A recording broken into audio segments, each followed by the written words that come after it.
Home Hustlers is back for another wonderful, informative, and educational video. We're gonna do a little something different today.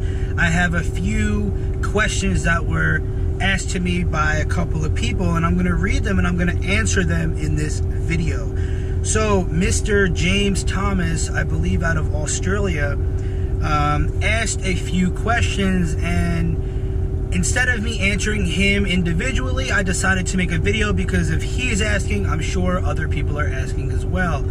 So he said, I'm still a bit confused about the actual purchase itself of the title without equity behind myself to offer it to someone else.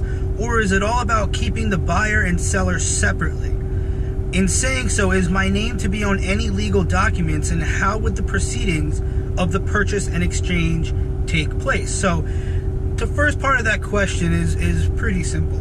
I'm still a bit confused about the actual purchase itself of the title without equity. So you're not purchasing the title of the property. You're not purchasing the deed. You're not purchasing the tax deed. What you're doing is you're going to a seller, an owner of a property that's in distress, somebody who wants to sell, and you're getting a contract. All that means is you negotiated a verbal price and you're putting it on paper, okay? So again, I'm going to use the same example I used in my first videos. You have a contract for a property for $100,000 from your seller. Now you negotiated that based on your findings and running your numbers, your ARV, your repair costs, and you know that house has an ARV of $180,000 and it might only need $30,000 worth of work. So there's $50,000 potential profit for an investor to purchase it from you for $100,000. Or if you got the contract for $100,000, you would sell it for $105, $110, and make $5,000 or $10,000. So there's equity to be made. Now, what he was saying is he doesn't understand what that is exactly. So again, you're not buying the title, you're not purchasing the title. It's basically just an agreement on a piece of paper saying, Home Hustlers, because you use your LLC, you don't want to use your name. That's just general business practice, because if people can sue you,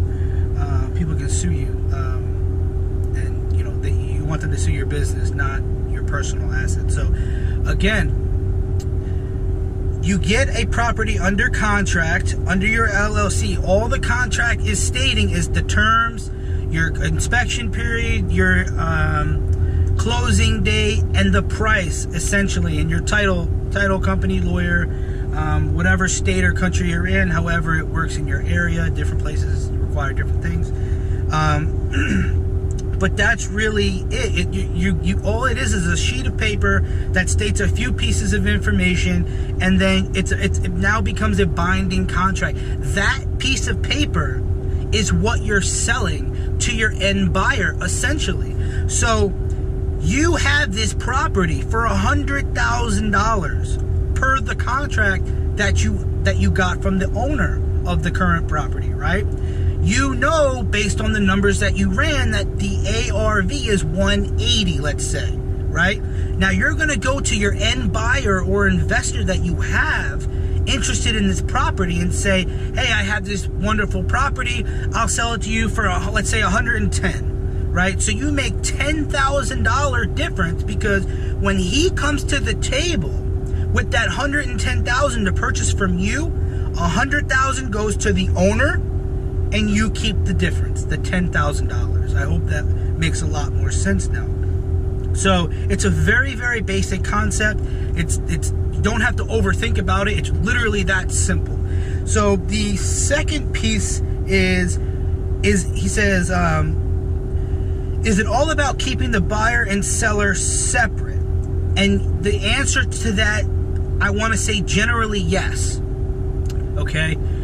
You don't really want the buyer and seller to talk, because you don't want this. It's not good practice for everybody to know everything. When it comes to business, you don't want everybody knowing your business. You don't want everybody knowing the details of how much you're making. And in future videos, I'm gonna explain more in depth on how you get around this, because there's several ways to close a real estate deal. Now, you can assign the contract, or you can double close. Double closing provides protection from you, in the sense of nobody except the seller knows. Actually, they don't know how much you're making.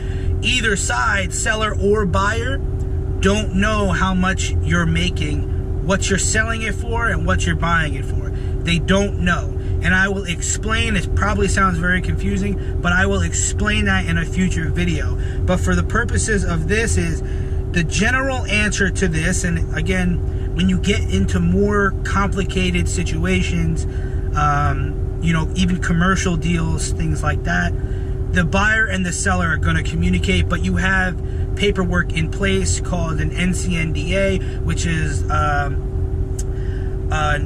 non-compete, essentially, to keep it simple. It's a non-compete, non-disclosure, meaning they can't go around you. It's a non-circumvent, non-disclosure agreement. Circumvent means the buyer tries to go around you and skip you so he doesn't have to pay you and go directly to the seller. And yes, this happens all the time. Protect yourself, guys. Always protect yourself with paperwork, and a lot of times people don't even care if they have paperwork on you or not. He said, and then the you know, 2A here, he says, in saying so, is my name to be on any legal documents, and how would the proceedings of the purchase and exchange take place? So here in Florida, we use title companies. Now, your state or country might use title companies, or you need a closing lawyer. They essentially do the same thing.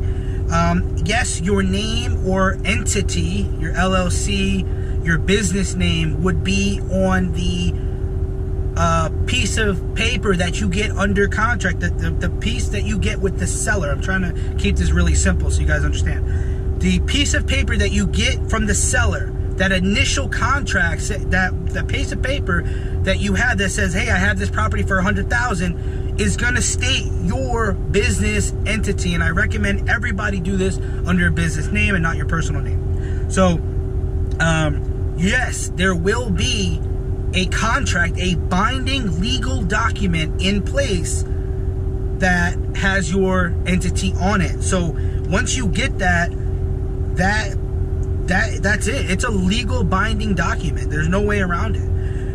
So yes, your name is on it, and the exchange happens at the closing table through here in South Florida through the title company.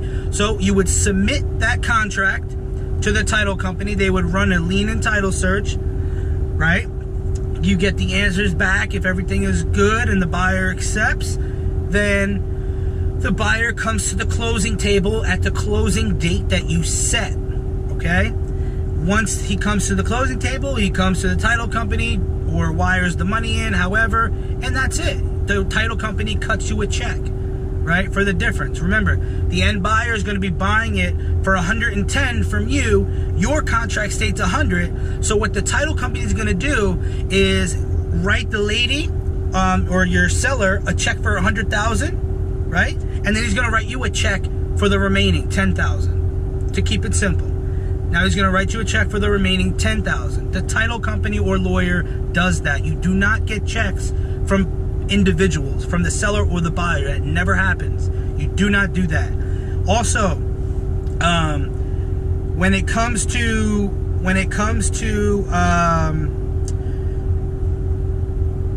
deposits and things like that, your end buyer might have to put a deposit up to hold that property in certain situations. Again, it's not your money, but in certain situations, you might need to arrange that. And again, you never take cash or personal checks. It goes directly from the buyer to the title company.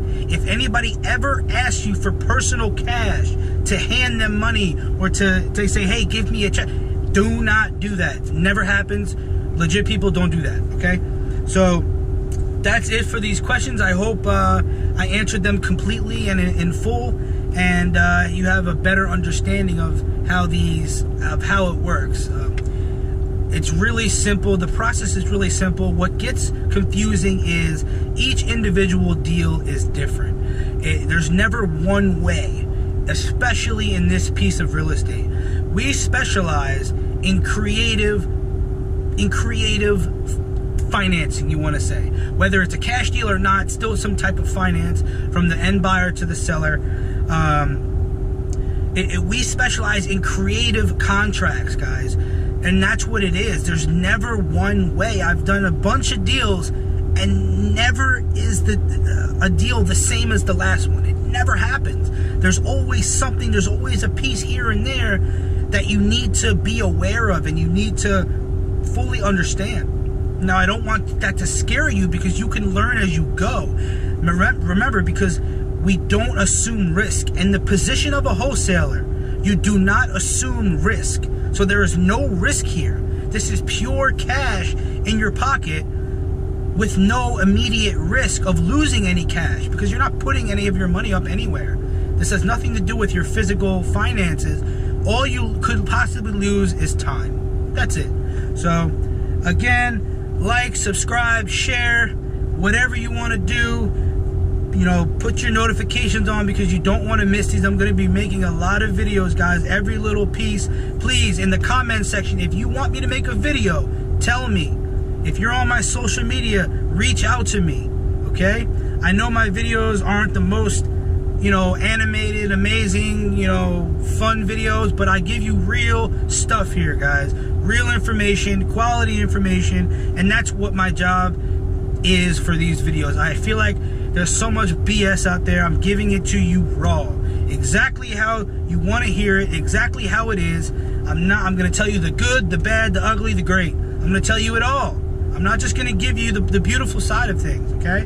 So make sure you subscribe. Make sure you put that notification on so you do not miss any when I upload. And I'm going to be making more and more videos. I'm slowly, getting better at this. I'm not a great YouTuber, sorry. But with that being said, I'm out. I will see you guys next video.